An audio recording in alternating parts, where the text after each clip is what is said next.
Everybody, back with part 3 of the Adventures of Huckleberry Finn discussion. This section is going to cover chapters 15 through 18.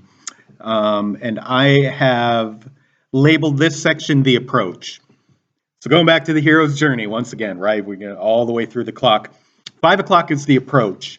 And the approach is when the hero has gone through enough trials and gained enough confidence that they feel comfortable, but this is the point where their level of comfort is probably a sign of cockiness.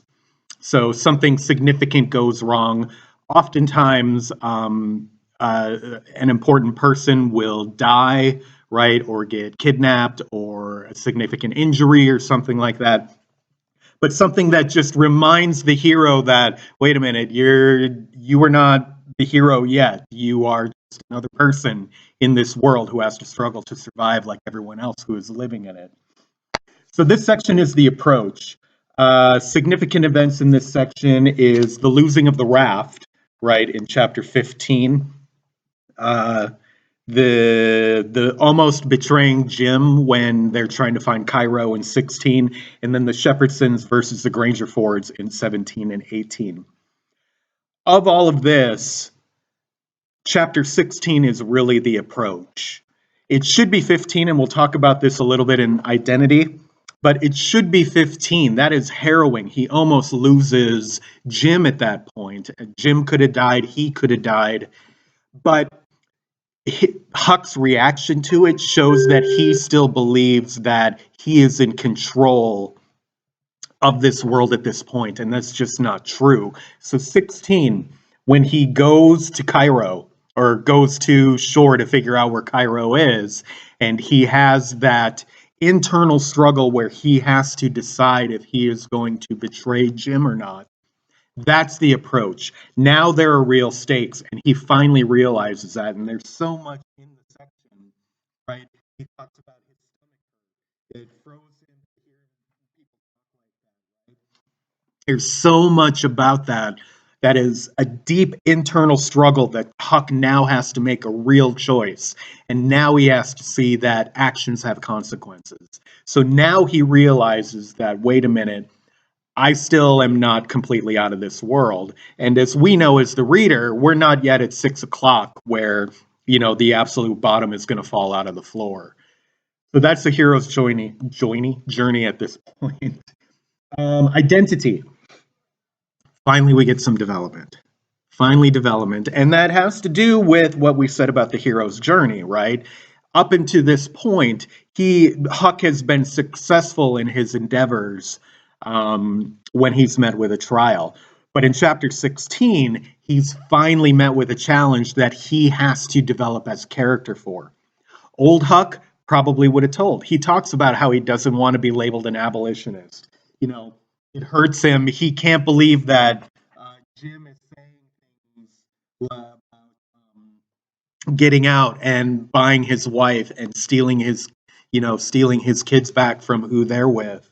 He's horrified by those things, but yet his moral compass takes over and says, no, Jim is my friend. We are in this together. And so there's finally development. Huck needs that development. He needs Jim, right? Now, luckily for Huck, in terms of identity, he has been developing in all these trials different identities, as we talked about in previous videos.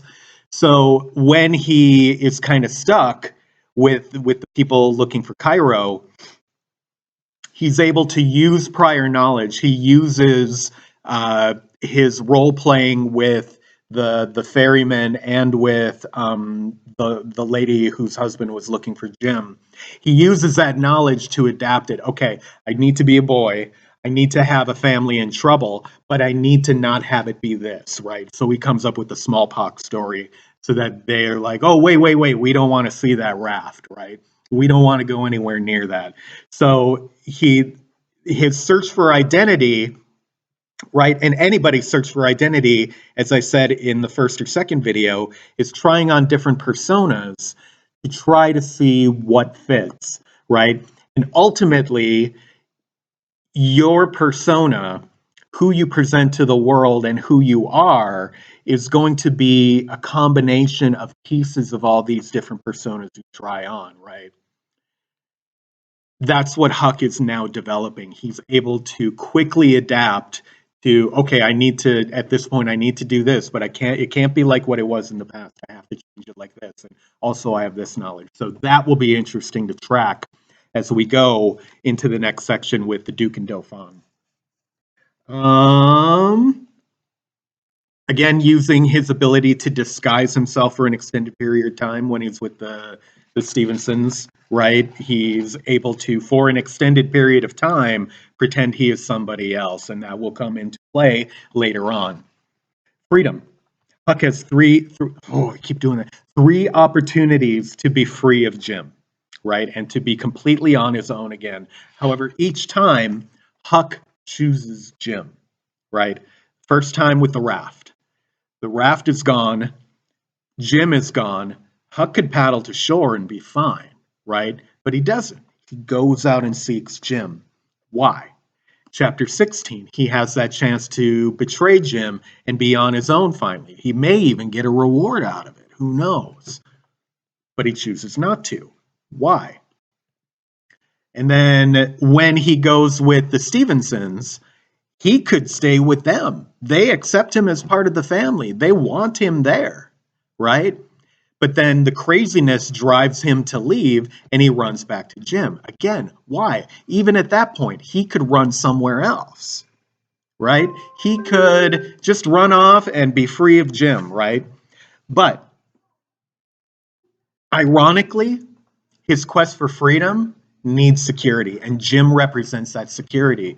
Going back to the hero's journey, Jim is the supernatural aid. He realizes he still needs Jim to help him through this journey.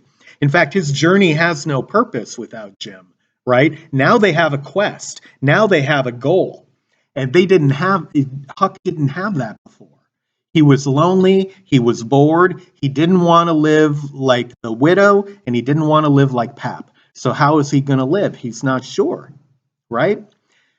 So you need some security, you need some help in that search. And the routine and the predictability and the security of Jim being there is helping him feel more comfortable and will ultimately aid him in his ultimate quest for freedom. Finally, poverty. What did I write? Huck rejects the notion of why should you be better than me. Okay, so like we talked about with Pap back in section 1, right? Huck's dad has that poverty mindset, that idea of, it was good enough for me or it was good enough for your mom. Why isn't it better be good enough for you, right? That idea of I don't want no child of mine is going to be better than I am, right? That's a poverty mindset thing. And he rejects that in this section, right? His not betraying Jim shows that, right? Why should Jim have this opportunity to be free and get his family back when Huck can never get his family back? Huck is going to be on his own forever. Why should it be any different from Jim? And Huck rejects that, right? No, I can make this person's life better. He is making my life better, right? That long-term thinking as well. So he is breaking that cycle of poverty, which is a positive sign. It's also at the same time that he is making an identity breakthrough, right? All of these things happen in 16. The Grangerfords versus Stevensons, right? He rejects that lifestyle because he doesn't want, he has it great with them, right? He talks about, when he's pretending to be George Jackson. I just remember that because I saw it, right? He talks about at some point how the food is better than he'd ever had before. The Grangerfords, he stays with the Grangerfords, not the Stevensons. Right. The food is better than ever before. He can rest. He can just be himself, right? But he rejects that because there's this poverty mindset of these old feuds, right? Why? somebody who isn't in that cycle of poverty, who doesn't have that poverty mindset, even a wealthy family or well-off family like the Grangerfords, still live in this idea of, well, this is the way it's always been, so why should we change? And that's what that feud represents. We've always been against each other. Why would it be any different, even though we then have the Romeo and Juliet, one of the Grangerfords loves one of the Stevensons and they run off together thing. You would hope that, if we were following those two families, it wouldn't end as tragically as Romeo and Juliet did, but maybe it would have the same ending with the families reconciling and being like, this is ridiculous, right? But there's also a short story, I forget what it's called, but it's about two guys fighting over a section of land and they get trapped under a tree during a storm, right? And they finally decide, nope, we're going to be friends. It's silly to fight over this section of land. We can share it, right? And then, they're about to get themselves saved when they hear wolves approaching and ultimately die, right? That's how all of those stories end. So we would assume that the story of the Grangerfords and the Stevensons ends tragically, until eventually, the bloodline is done and there's no hope for any future for either of them. But that's sad and depressing and not a good way to end the story. We're gonna The next section, I haven't figured out how I want to break it up yet. 19 through 32 is Huck and Jim traveling around with the Duke and Dauphin. And that's a big section. I don't want to make it one video, but I might. I don't know. We'll see. I have to reread it again. I'll do that soon and do that. But it's a fun section because the Duke and Dauphin are just ridiculous characters. Side commentary here, there are a lot of flaws in Huck Finn, and this upcoming section is definitely flawed because it doesn't really fit the narrative, but it is funny. And it is a deep, deep social satire and commentary on the Southern way of life. And it'll be a lot about poverty mindset as well, right? People, allowing themselves to get duped over and over again by the same tricks and things like that. Anyway, have a good day. I hope you find these videos to be interesting and helpful. We'll see you later.